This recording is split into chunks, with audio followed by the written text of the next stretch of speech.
নমস্কাৰ বন্ধুসকল। আজি ৰাতিপুৱাই ভিডিঅ'টো আৰম্ভ কৰি দিলোঁ মানে আজি উঠাটো অলপ সোনকাল হ'ল। মই 4:30টাতে উঠিলোঁ। মাৰ গাটো বৰ ঠিক নাই, সেই গতিকে মই কালি ইমাৰ্জেঞ্চিকৈ অফিচৰ পৰা গুচি আহিলোঁ। মাক ইমাৰ্জেঞ্চিকৈ সেই মেডিকেল লৈ যাবলগীয়া হ'ল। ময়ো ডিউটি খাতিৰত যিহেতু মই ঢকুৱাখানাত আছিলোঁ, সেই ঘৰৰ পৰা ফোন কৰিলে যে মা মানে এনেকৈ গাটো বৰ ঠিক নাই বুলি কোৱাৰ কাৰণে মই কালি গধূলি 5:30মান বজাত গুচি আহিলোঁ অফিচৰ পৰা। আৰু আহোঁতে প্ৰায় 7:30মান বাজিলে। এই 7:30মান বজাৰ পিছত মানে হেৰি দেখাই আহিলেগৈ, মেডিকেলত দেখাই অহাৰ পিছত এই দৰৱ পাতি খালে। তাৰপিছত সেই আজি মানে কাম বন কৰোঁ বুলি সেই ৰাতিপুৱা সোনকালে উঠিলোঁ। মানুহগৰাকীও মানে সেই কি কয় হেৰি মাহেকীয়া হৈ আছে, সেই গতিকে মানে ঘৰৰ ভিতৰৰ কাম বনবোৰ যিহেতু কৰিব নোৱাৰিব, সেইকাৰণে মই কৰিব লাগিব বুলি সোনকালে উঠিলোঁ। উঠি সেই চোতালবিলাক সাৰিলোঁ। এইখন চোতালখন সাৰিলোঁ। এখন পিছফালৰ চোতালখন, আগফালে এইডোখৰ এইখিনি সাৰিলোঁ। সাৰি মেলি আপোনাৰ হাঁহৰ গঁৰাল চাফ কৰি মেলি এতিয়া সেই ভিডিঅ'টো বনাইছোঁ। আৰু এইজোপা ভাত কেৰেলা লগাই থৈছে, যিহেতু ভাত বনোৱা পাল মোৰ আজি, সেই গতিকে ইয়াত ভাত কেৰেলা দুটামান দেখিছোঁ, এইকেইটা ছিগি লওঁ। চব ভাত কেৰেলা যথেষ্টকেইটা লাগি আছে। ইয়াত আছে, ইফালে গছজোপাত আছে, ছিগা নাই। মা যিহেতু গাটো ঠিক নাই, মায়ে নহ'লে এইবিলাক ছিগি ফুৰে। বাকী মানুহবিলাকে ইমান গুৰুত্ব নিদিয়ে এইবিলাক। ইয়াত দুটা পালোঁ। এইজোপাত আৰু খুব সম্ভৱ নাই, আৰু এজোপা আছে ছাইডৰ পিনে, সেইজোপাত ছিগোগৈ। দেউতাই কামত লাগি আছে, কিন্তু ভাত কেৰেলা এইকেইটা চকুৰ আগতে লাগি আছে, ছিগা নাই। চবকেইটা কিমান ধুনীয়া ডাঙৰ হৈ আছে। ভাত কেৰেলাকেইটা ছিগিলোঁ, মই ধুনীয়াকৈ ছিগিলোঁ। এইপিনে এইখিনি ভেন্দি গছ লগাই থৈ দিয়া আছে, ইয়াতো ভেন্দি লাগিছে চাগে, মই এতিয়া চালেহে গম পাম। সেইকেইটা ভেন্দি লাগি আছে, এইকেইটা পাছত ছিগিম। আৰু ভাত বনোৱা পালটো যিহেতু মোৰ পৰিব আজি, সেই গতিকে মই চব্জিখিনি আগতীয়াকৈ যোগাৰ কৰি লওঁ। এতিয়া সময়ো বৰ বেছি হোৱা নাই বাৰু, 5:30 বাজিছেহে। এইখিনি কৰি চাহ অকণমান বনাই দি লওঁ ৰাইজক, চাহ অকণমান খুৱাই লওঁ। তাৰপিছত কালি যিহেতু মাক মেডিকেলৰ পৰা আনিলে, চেলাইন এটা দিব লাগিব আজি। মানে প্ৰেছাৰটো ল' হৈ গ'ল, মানে বহুত ল' হৈ গ'ল। গতিকে সেই মেডিচিন খোৱাৰ উপৰিও সেই চেলাইন এটা লগাব লাগিব লাহেকৈ। ছোৱালীজনীক স্কুলত থৈ আহি মই বেটীক স্কুলত থ'বলৈ যাম। থৈ পিনে ঘৰলৈ ঘূৰি আহোঁতে সেই চেলাইনটো লৈ আহিম। আৰু চেলাইনটো আনি অলপ দেৰিকৈ লগাই দিম, প্ৰায় 10টা 10:30 মানত লগাই দিম। আৰু মই যিহেতু নিৰ্দিষ্ট কণ্টেণ্ট নোপোৱাৰ কাৰণে মই ভিডিঅ' বনোৱা নাছিলোঁ। এই ভিডিঅ' নবনোৱাৰ কাৰণে মোৰ ছাবস্ক্ৰাইবাৰ কেইবাজনো লগ পাই পিনে কৈছে, কি হ'ল আজিকালি ভিডিঅ' নবনোৱা হ'লি যে, ভিডিঅ' বনাবি। এনেকৈ কোৱাৰ পিছত মই ভাবোঁ কেতিয়াবা বনাম বুলি, আকৌ ভাবোঁ নাই, একেখিনি ভিডিঅ'কেনো কি বনাই থাকিম, একো ভাল কণ্টেণ্ট নাই, এনেকৈ নবনোৱাকৈ আছিলোঁ। আজি কালি যিহেতু ইমাৰ্জেঞ্চিকৈ গুচি আহিলোঁ, মাক আজি চেলাইন দিম। মই তাকে বোলো আজি গোটেই দিনটোত ৰাতিপুৱাৰ পৰা মই সেই চেলাইন দিয়ালৈকে মই কেনেকৈ কি কৰোঁ, সেইখিনি গোটেইখিনি দেখাই যাম বুলি সেই ভিডিঅ'টো আজি বনালোঁ। এতিয়া সেই বাৰীতে চাওঁতে চাওক, সেই বাৰীত এভাজি জোখৰ এইখিনি পাচলি কেইটামান পালোঁ। এইকেইটা ইয়াত আছে ভাত কেৰেলা, কুন্দুলি, এই লেচেৰা মাহ, এইখিনি ধুনীয়াকৈ ছিগি ল'লোঁ। এতিয়া মই চাহ অলপ বনাই পিনে দেউতা মাক চাহ অলপ দি লওঁগৈ। মই নিজে চাহ নাখাওঁ বাৰু, নেখালে হ'লেও মাহঁতক চাহ অলপ খুৱাই লওঁ। তাৰপিছত গা পা ধুই ভাত বনাম। আৰু এতিয়া সেই গা ধুই আহিলোঁ, আহি পিনে প্ৰথম হৰি ৰাম কৈ সেই বেটীৰ কাৰণে এইটো কুকাৰত খিচিৰি পাতি দিছোঁ।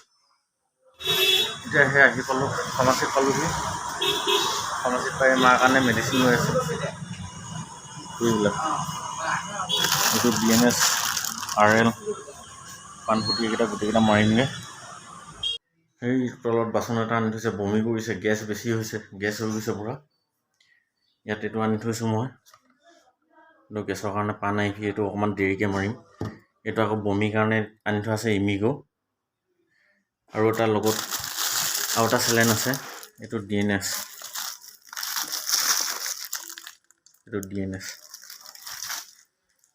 এইটো দি থৈছোঁ RL, এইটো বস্তুটো RLতে মই হেৰিটো মাৰি দিলোঁ, এই MVIটো মাৰি দিলোঁ। জ্বৰটো বেছি আছিলে, জ্বৰ হোৱাৰ কাৰণে বেজী এটা মাৰিলোঁ আগত। এই বেজীটো মৰাৰ পৰা জ্বৰটো অলপ কমিছে বুলি কৈছে।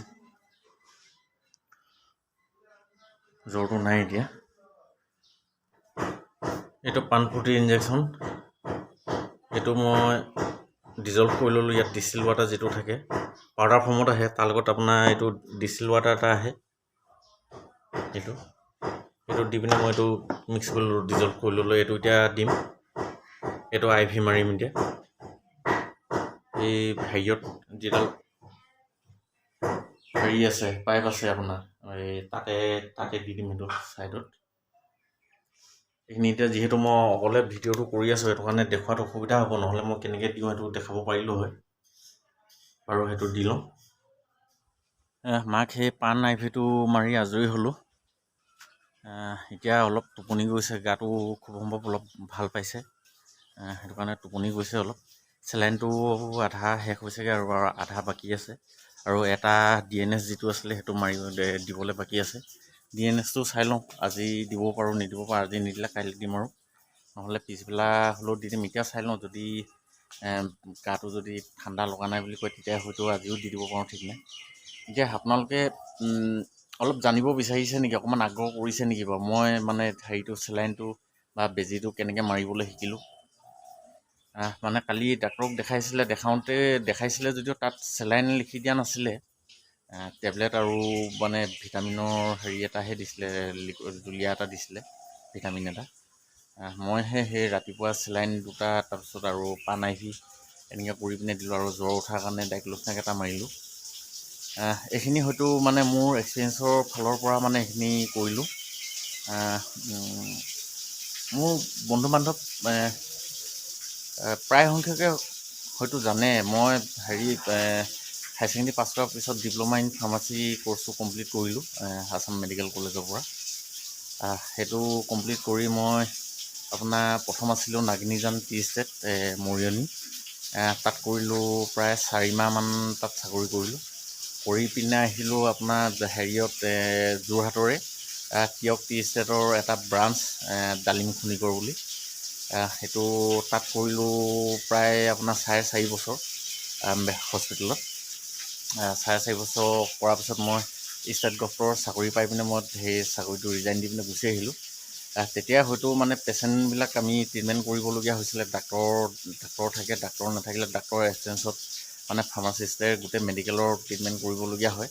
সেইটো ফালৰ পৰা মানে মোৰ যিখিনি অভিজ্ঞতা আছিলে, সেই অভিজ্ঞতাৰ ফালৰ পৰা চেলাইন দিয়া, বেজী দিয়াকে আদি কৰি বা কিছুমান ট্ৰিটমেণ্ট ধৰি লওক সৰু সুৰা কিছুমান ট্ৰিটমেণ্ট মানে নিজৰ অভিজ্ঞতাৰ ফালৰ পৰা কৰিব পাৰোঁ বুলি নহয় আৰু মানে বেলেগক মানে আমি প্ৰেছক্ৰাইব নকৰোঁ বা হেৰি নকৰোঁ, মানে এনে ঘৰতে ধৰি লওক কিবাকিবি হ'লে মা দেউতাক বা নিজৰ ভাইটি ভণ্টি কেনেকৈ কিবা ধৰি লওক সৰু সুৰা এনেকৈ হেৰি হ'লে মানে সৰুসুৰাকৈ ট্ৰিটমেণ্ট কৰা যায়। সেই তেনেকৈ আৰু মানে তাত শিকিলোঁ। তাৰ আগতে মই যেতিয়া হেৰি কৰিলোঁ, ডিপ্ল'মা ফাৰ্মাচী মানে কোৰ্চটো শেষ কৰিলোঁ, মানে ফাইনেল এক্সাম দিয়াৰ পিছত ধেমাজি চিভিল হস্পিটেলত ট্ৰেইনিং কৰিছিলোঁ 3 মাহ দিন। সেই তেনেকৈ আৰু মানে হেৰি কৰিবলৈ শিকিলোঁ। আপোনালোকেও যদি এনেকৈ কি কয় বেজী বা চেলাইন দিবলগীয়া হ'লে মানে শিকিব পাৰে, একো নাই, শিকাটো বৰ টান কাম নহয়। চেষ্টা কৰিলে নিশ্চয় পাৰিব, কিন্তু সাৱধানে খালী কৰিব লাগে। কিন্তু মই এইটো কৈছোঁ বুলি যে মই নিজৰ অভিজ্ঞতা ছাইডৰ পৰা যে এইটো এনেকৈ দিলোঁ বুলি আপোনালোকে মানে ধৰি লওক কিছুমান ফাৰ্মাচীত গৈ পিনে হেৰিবিলাক আনি ধৰি লওক তেনেকৈ বেজী চেলাইনটো নিদিয়াব। সেইটো কাৰণ কেলৈ মানে তাত যিবিলাক ফাৰ্মাচীত থাকে তেওঁলোক মানে এনেকুৱা ট্ৰেইনাৰ নহয়, মানে ধৰি লওক আমাৰ যিটো ধৰি লওক আমি যেনেকৈ মানে ট্ৰেইনিং কৰিছিলোঁ বা কিবা কৰিছিলোঁ তেনেকৈ তেওঁলোকৰ ট্ৰেইনিং কৰা নাথাকে। সেই গতিকে আপোনালোকে সেইটো চাই ল'ব। বাকী এইখিনিয়ে আৰু মানে মই তাকে বোলো বহুত দিন ভিডিঅ' বনোৱা নাছিলোঁ। লগৰ মানে ছাবস্ক্ৰাইবাৰ কেইজনমানে ক'লে ভিডিঅ' বনাব লাগে বুলি। তাৰপিছত সেইটোকে ভাবিলোঁ, মাৰো গাটো যিহেতু ঠিক নাই, তাকে বোলো গোটেই হেৰিখিনি মই দিনটো কেনেকৈ কি কৰিম, বেজী দিয়া চেলাইন দিয়া গোটেই হেৰিখিনি মই আপোনালোকৰ আগত মানে প্ৰকাশ কৰিম বুলি সেই ভিডিঅ'টো বনালোঁ। শেষত আপোনালোকৰ ওচৰত মোৰ অনুৰোধ থাকিল, আপোনালোকে যেন ভগৱানৰ ওচৰত প্ৰাৰ্থনা কৰে মা যেন সোনকালে আৰোগ্য হয়। বাকী ইমানটোকে ক'লোঁ আৰু। আপোনালোকে ভালে থাকক, সুস্থ থাকক। তাকে কৈ আজিলৈ ভিডিঅ'টো ইমানতে সামৰণি মাৰিছোঁ। Bye bye.